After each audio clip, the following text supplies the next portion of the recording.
Welcome back to Give 'em Chances Farm. Today we're out here doing our morning chores and we're going to be moving pretty quick to get it done.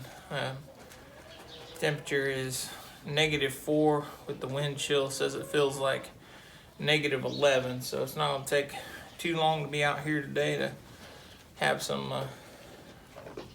cold skin that's exposed.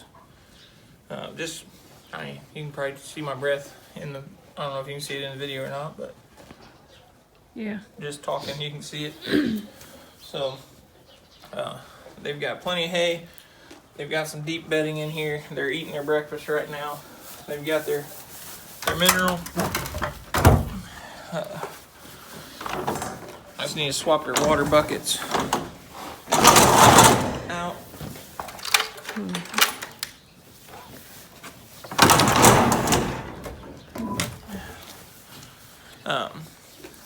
The way we've been doing it is we keep 2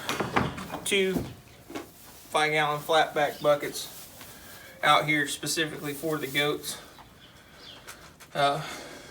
Every time we come out, we grab a different bucket, put it on the hydrant, get fresh water in it, put it there, take the old one out of here.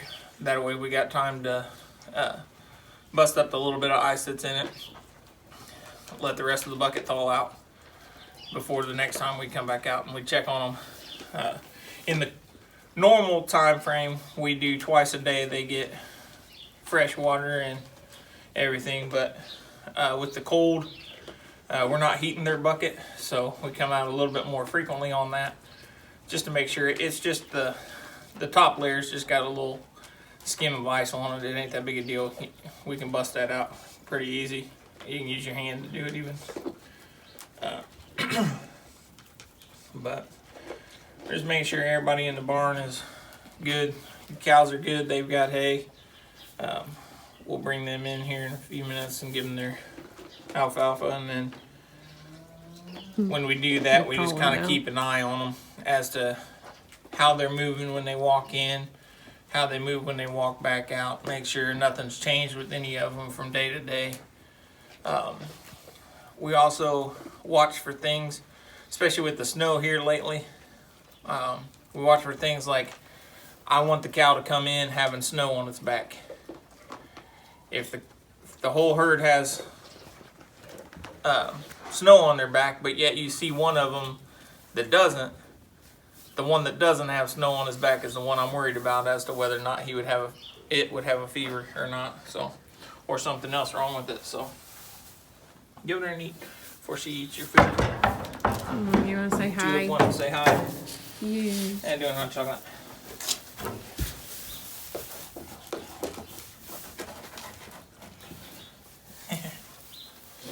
Alrighty. And it is cold out here. I'm gonna keep my gloves on, yeah. Alright. You girls be good.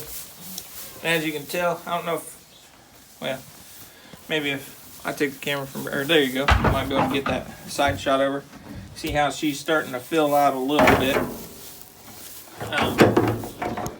We've been working on her even ever since we got her, basically, to try and put a little bit of weight on her. But now, let's see, Should be a little over. She'd be in the ballpark about 40. Yeah. Between 40 and 45 days, yeah. Red right now. So, we're just gonna, because the day we did the ultrasound on her, there was a possibility of triplets in there. So, but we know there was one definite that you could see the start of the baby in there. So, but we just gotta. Did you get the cats already? Yeah. Okay, the cats are done. We're just gonna double check on the chickens. Chickens are good. And we will. And I forgot the peroxide.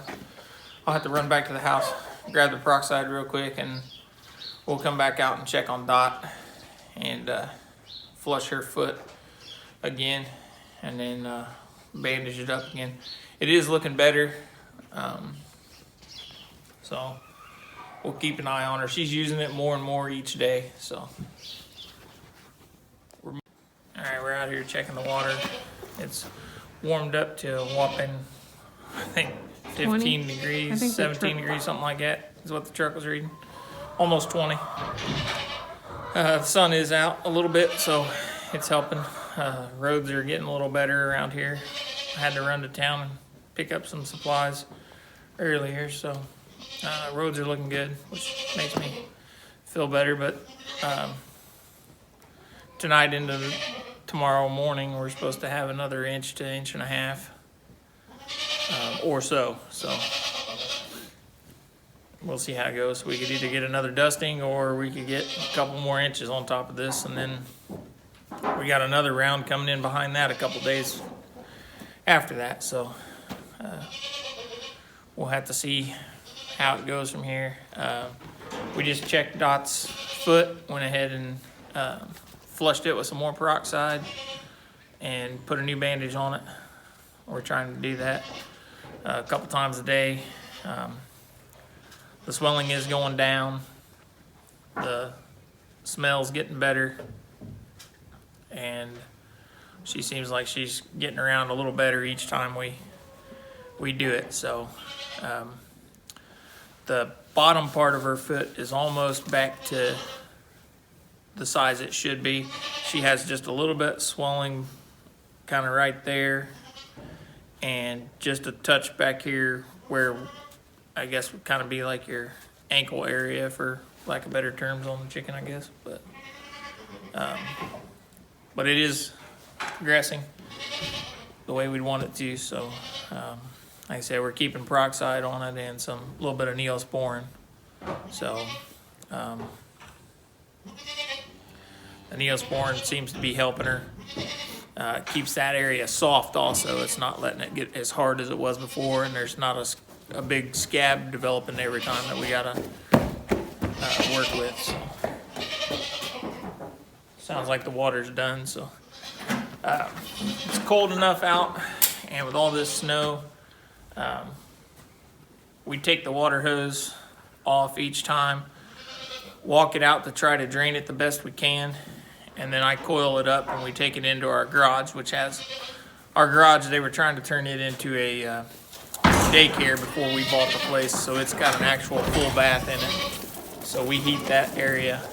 So we take the hose in there. So I'm gonna help the kids real quick. Walk these hoses out.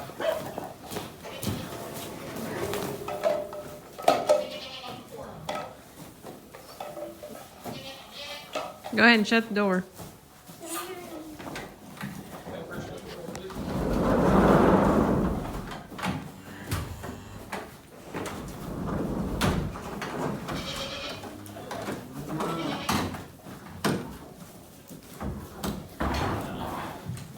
And even though we walk these hoses out, there's always a little bit of residual water still in it. I've even used the air compressor and blowout fitting like you'd buy for RVs and put on there and tried blowing the water out. It still leaves a little bit in there. It don't matter what method you try to do. We've even walked it out like this and then put the air hose on there, but there still seems to be just a little bit in there each time. So it's just as easy for us to take it inside, and then, you know, like right now we're doing this twice a day. So I know earlier we had a friend of ours that from Texas was posting online talking about, you know, they got snow right now. Not sure how the people that live in areas that deal with this all the time do it. And it's like, well, and I've lived in Indiana all my life. I don't know any better. So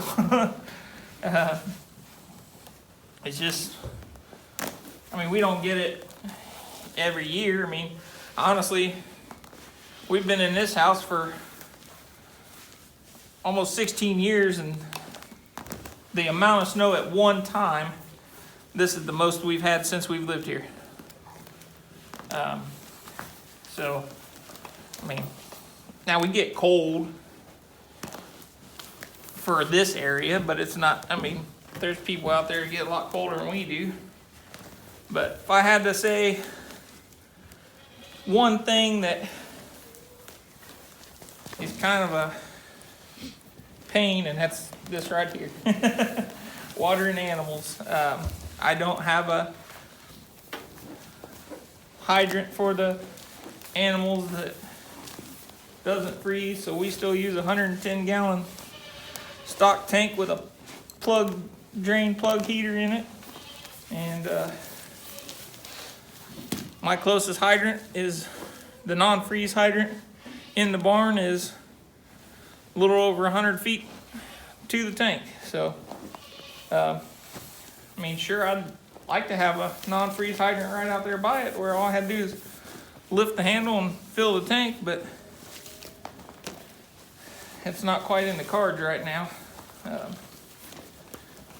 At some point, I'd like to trench a line out there and get it done, but for now, this is what we got. And as you can see from the duct tape on this one, the outer shell of the hose cracked about 3 days ago because it kinked. Even though this is the contractor grade kink-free hose. Yeah, whatever. You get these below 0 temperatures and all that goes out the window. So, but we still keep our float valve on there just because doing it this way we can still put the hose on there, get all the other feeding done. The float valve will function. Then we can go over there and pull it back off the tank, walk the hose out and go. Otherwise, if you don't do that, you either got to really be paying attention to it, or otherwise either we've had it in the past where an animal has grabbed a hold of the hose and pulled it out of there, so it's flooding everything out there, making a big old ice rink, or you put it in there and you get busy doing something else and forget it, and then it's out there making an ice rink because it overflowed the tank. So I kind of swear by the float valves just because they're a little bit of a lifesaver. Yeah, I've done when it that a comes few to that. times with the cows in the stall. Yeah, Brittany, I flooded the stall. this was a horse barn before we got it, so it's 6 stalls of tack room, and one of the stalls was the foaling stall, the one that we normally start the cows in. So it's a little bigger than the others. And she come and got me one day when there was about 2-3 inches of water in that whole stall on top of the stall mats. So, and that was... We just got busy. We had just finished cleaning the stall, so there was no bedding in it yet. She was Thank topping goodness. the water off, and then we were going to put the bedding in there. So we ended up having to get the big 4-foot barn fan and put it in there for a while, in the aisleway facing in there, and use some push brooms as squeegees off of the stall mats. And we got everything taken care of, but didn't know we were going to do a complete wash down of the stall, we'll say. So, but hope everybody out there is staying safe, staying warm. I know some of you out there that are dealing with these cold temperatures and the snow aren't used to this. And honestly, since, first part of 2020, we've been dealing with a lot of things that, we're not used to. So, we just gotta take each day with what we're given and try to make the best of it. So, but we appreciate you guys spending time with us, and we'll see you on the next one.